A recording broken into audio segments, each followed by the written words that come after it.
Hello दोस्तों, नमस्कार। आप सभी साथियों का स्वागत है आपके अपने यूट्यूब चैनल एक्सेस एकेडमी पर। उत्तर प्रदेश में कार्यरत आउटसोर्सिंग तथा संविदा कर्मियों की वेतन वृद्धि को लेकर के गुड न्यूज निकलकर सामने आ रही है, जिसको आप सभी के साथ इस वीडियो के माध्यम से डिस्कस करेंगे। इसके साथ साथ आउटसोर्सिंग भर्तियों में बड़ा बदलाव, अब किन्हें मिलेगी वरीयता और किस कैटेगरी के लिए कितना वेतन किया गया है डिसाइड, उस पर भी चर्चा करेंगे। तो आप सभी से निवेदन है कि यह वीडियो सभी आउटसोर्सिंग तथा संविदा कर्मियों के लिए बहुत ही महत्वपूर्ण होने वाला है, तो सभी तक इस वीडियो को शेयर करके पहुंचा दीजिए। और जो भी भाई बहन चैनल से नहीं जुड़े हैं तो प्लीज चैनल को सब्सक्राइब करके बेल आइकन जरूर दबा लें आगे की सही सटीक लेटेस्ट और ऑफिशियल अपडेट पाने के लिए। तो आइए दोस्तों, शुरू करते हैं आज की धमाकेदार खबर का यह वीडियो। तो जैसा कि आप सभी लोग जानते हैं, लगभग सभी विभागों में संविदा और आउटसोर्सिंग कर्मियों के रूप में लाखों कर्मचारी कार्यरत हैं और इनकी सैलरी इतनी न्यूनतम है कि इनका दैनिक खर्चा भी इनकी सैलरी से नहीं निकल पा रहा है। और इस वक्त जो बड़ी अपडेट यहां पर वेतन वृद्धि को लेकर के निकलकर सामने आ रही है, जिसमें आप सभी को बता दें, शिक्षा मित्र अनुदेशकों के साथ न्यूनतम वेतन पर कार्य करने वाले जो रसोइया हैं एमडीएम के अंतर्गत, उनके मानदेय वृद्धि को लेकर के भी बड़ी अपडेट है। कस्तूरबा गांधी बालिका विद्यालयों के कर्मियों को भी मिलेगा वेतन वृद्धि के आदेश का लाभ। तो ये जानते हैं खबर, फिर बात करते हैं विस्तार पूर्वक इस अपडेट पर। दोस्तों, यहां पर आप सभी लोग देख सकते हैं, ये बड़ी अपडेट है आप सभी के लिए। शिक्षा मित्रों, अनुदेशकों और रसोइयों का बढ़ाया जाए मानदेय, मोर्चा की तरफ से बड़ी मांग की गई है सरकार से।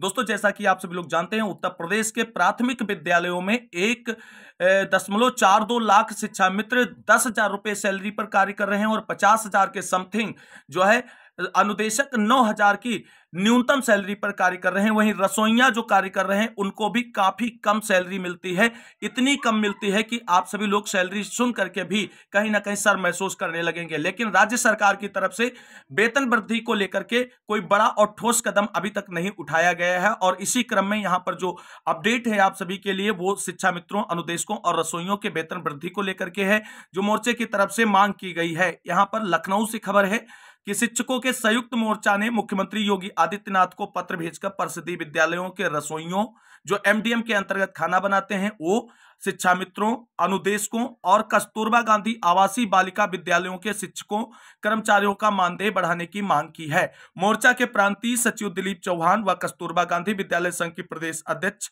सैयद यास्मीन की ओर से भेजे पत्र में कहा गया है कि ये कर्मी अल्प मानदेय पर काम कर रहे हैं। अक्सर भुगतान भी समय से नहीं होता है, इससे उनके लिए अपना परिवार चलाना भी मुश्किल हो जाता है। इसे देखते हुए उन्होंने मानदेय बढ़ाने व समय से भुगतान दिलाने की मांग की है। विशिष्ट शिक्षक बीटीसी शिक्षक वेलफेयर एसोसिएशन के प्रांतीय अध्यक्ष संतोष तिवारी ने कहा कि परिषदीय विद्यालयों में सत्र की शुरुआत में ही कंपोजिट ग्रांट भेजी जाए ताकि साल भर शिक्षक जरूरत के अनुसार इसका सदुपयोग कर सकें। तो ये बड़ी अपडेट है। यहां पर आप सभी लोग देख सकते हैं कि कस्तूरबा गांधी बालिका विद्यालयों में कार्यरत शिक्षकों तथा अन्य शिक्षणेतर कर्मियों की वेतन वृद्धि को लेकर के भी प्रयास किया गया है और वहीं पर शिक्षा मित्रों और अनुदेशकों के साथ साथ एमडीएम के रसोइयों की भी वेतन वृद्धि की बात यहां पर की गई है।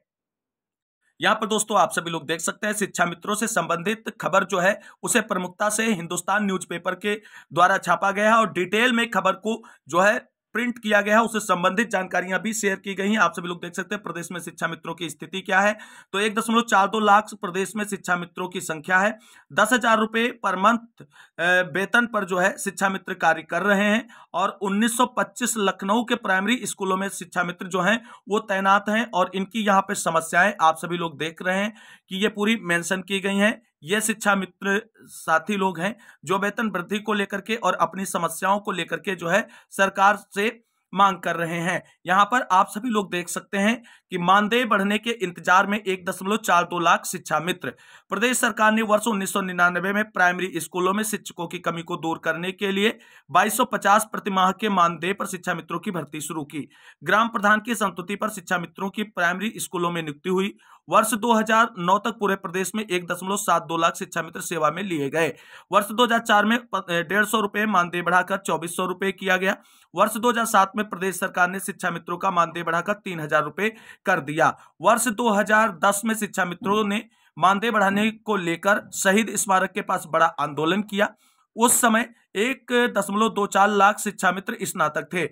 सरकार ने पहले बैच में 60,000 और दूसरे चरण में करीब 92,000 शिक्षा मित्रों को 2 वर्षीय प्रशिक्षण दिलाया। वर्ष 2014 में तत्कालीन सपा सरकार ने शिक्षा मित्रों का सहायक शिक्षक के पद पर समायोजन का शासनादेश जारी कर दिया। प्रदेश भर के 1.3 लाख शिक्षा मित्र सहायक शिक्षक के पद पर समायोजित हो गए। इन्हें शिक्षकों के समान वेतन और अन्य सुविधाएं मिलने लगी। एक वर्ष बाद 2015 में हाईकोर्ट ने शिक्षा मित्रों के समायोजन पर रोक लगा दी। सरकार सुप्रीम कोर्ट गई। सुप्रीम कोर्ट ने हाईकोर्ट के आदेश को सही ठहराया। हालांकि कोर्ट ने सरकार को शिक्षकों की खुली भर्ती के जरिए लंबे समय से सेवाएं दे रहे शिक्षा मित्रों को सेवा अवधि के अनुसार तय अंक के भारांक के साथ चयन करते हुए निर्देश जारी किए। 2 अलग अलग शिक्षक भर्तियों में करीब 15,000 शिक्षा मित्र ही शिक्षक बन पाए। बाकी के शिक्षा मित्रों के पद पर जो है अभी भी कार्य कर रहे हैं। आज कम मानदेय के कारण प्रदेश के 1.42 लाख शिक्षा मित्र तंगी में दिन गुजारने को मजबूर हैं। कई बार की मांगों को लेकर के प्रदर्शन के बाद भी उनकी स्थिति में भी कोई सुधार नहीं हो सका है। ये आप सभी लोग देख सकते हैं। यहाँ पर सारी जानकारियां शेयर की गई हैं। क्या क्या चीजें हैं। लखनऊ में ही केवल 1925 शिक्षक जो हैं शिक्षा मित्र के रूप में कार्य कर रहे हैं और ये सारे शिक्षा मित्रों की यहाँ पर जो चीजें दर्द बयां किया गया है, सबने अपनी अपनी समस्याओं को यहाँ पे शेयर किया है। और इसके साथ साथ यहाँ पर आप सभी लोग देख सकते हैं एक और मांग है शिक्षा मित्रों की, वो है कि 60 से 62 की जाए रिटायरमेंट की आयु। शिक्षा मित्रों का कहना है कि उनकी सेवा उम्र 60 साल है। साल में सिर्फ 11 छुट्टियां मिलती हैं, जबकि उसी स्कूल में पढ़ाने वाले शिक्षकों की सेवानिवृत्ति 62 वर्ष है। शिक्षकों को CCL, मेडिकल लीव, CL आदि का अवकाश की सुविधा है। शिक्षा मित्रों की मांग है कि उनकी सेवानिवृत्ति की आयु को 60 से बढ़ाकर 62 साल किया जाना चाहिए। इसके अलावा बीमार होने पर मेडिकल लीव समेत अन्य छुट्टियां दी जाएं ताकि अवकाश लेने पर मानदेय में कटौती ना हो।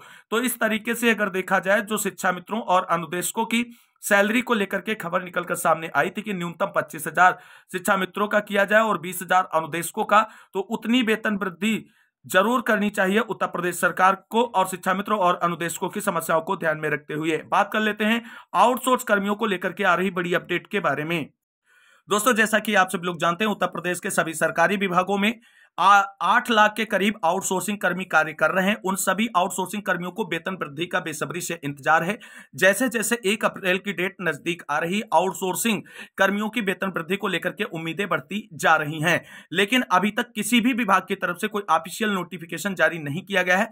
लेकिन नई आउटसोर्सिंग जो भर्तियां होंगी उसमें कुछ बड़े बदलाव किए गए हैं। और आप सभी लोग जानते हैं उत्तर प्रदेश आउटसोर्स सेवा निगम आने वाला है और इसके साथ साथ सभी आउटसोर्स कर्मियों को कैटेगराइज कर दिया गया है और उसके बिहाफ पर न्यूनतम वेतन जो है 15,000 प्लस डिसाइड कर दिया गया है उत्तर प्रदेश सरकार की तरफ से।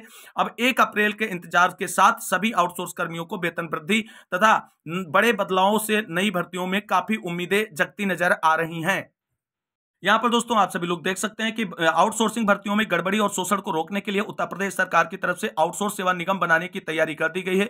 पूरा प्रपोजल तैयार कर लिया गया है और जो आउटसोर्स सेवा निगम बन जाएगा उसके बाद जो भी आउटसोर्सिंग भर्तियां होंगी उसके लिए आउटसोर्स सेवा निगम की तरफ से मानक निर्धारित किए जाएंगे।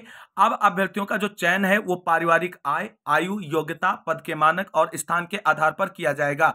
भर्ती के लिए कोई भी साक्षात्कार नहीं लिया जाएगा। ग्रामीण क्षेत्रों में रहने वाले अभ्यर्थियों की सूची सबसे ऊपर होगी। जिनकी निम्न पारिवारिक आय होगी उन्हें प्रायोरिटी दी जाएगी। इसके साथ साथ अन्य किन लोगों को प्रायोरिटी दी जाएगी उस पर भी बात करते हैं।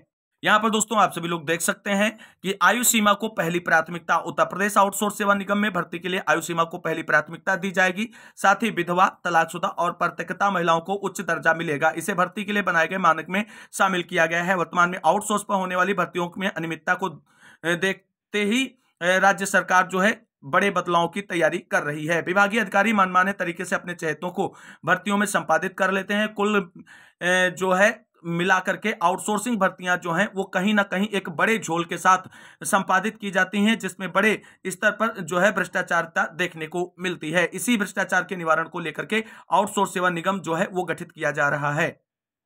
अब यहां पर दोस्तों आप सभी लोग आगे देख सकते हैं, संबंधित विभाग आउटसोर्स कर्मचारियों की सूची निगम को भेजेगा। यानी किस विभाग में कितने आउटसोर्स कर्मचारी कार्यरत हैं इसकी सूची जो है आउटसोर्स सेवा निगम को उपलब्ध कराई जाएगी। निगम प्लेसमेंट इंफॉर्मेशन लेटर और ID कार्ड को विभाग को देगा। निगम पुराने कर्मचारियों को हस्तांतरित करेगा ताकि वे एजेंसियों के स्थान पर आउटसोर्स सेवा निगम के माध्यम से चुने जा सकें और आउटसोर्स कर्मियों को उनके पद और योग्यता के अनुरूप मानदेय मिलेगा। न्यूनतम वेतन श्रेणी 1 वर्ग के कर्मचारियों को 25,000, श्रेणी 2 के कर्मचारियों को 21,500, श्रेणी 3 के कर्मचारियों को 18,500 और श्रेणी 4 के कर्मचारियों को 15,000 रुपए दिया जाएगा। ऐसी व्यवस्था होगी कि इन कर्मचारियों को प्रत्येक महीने एक तिथि को सीधे पैसा मिले। ऐसे कार्मिकों को अभी समय से पुरस्कार नहीं मिलता है। कुछ संस्थानों में तो इन्हें 3 से 4 महीने में भुगतान किया जाता है। तो इन सारी समस्याओं के निस्तारण को लेकर के ही राज्य सरकार प्रयासरत है और इसी का परिणाम होगा उत्तर प्रदेश आउटसोर्स सेवा निगम। यानी कुल मिलाकर के आने वाले समय में आउटसोर्स भर्तियों में बड़ा बदलाव देखने को मिलेगा। तो कुल मिलाकर के इस वीडियो में इस महत्वपूर्ण अपडेट के साथ बस इतना ही। मिलते हैं एक और नई वीडियो में लेटेस्ट और धमाकेदार अपडेट के साथ। तब तक के लिए सभी भाई बहनों को जय हिंद, जय भारत, वंदे मातरम।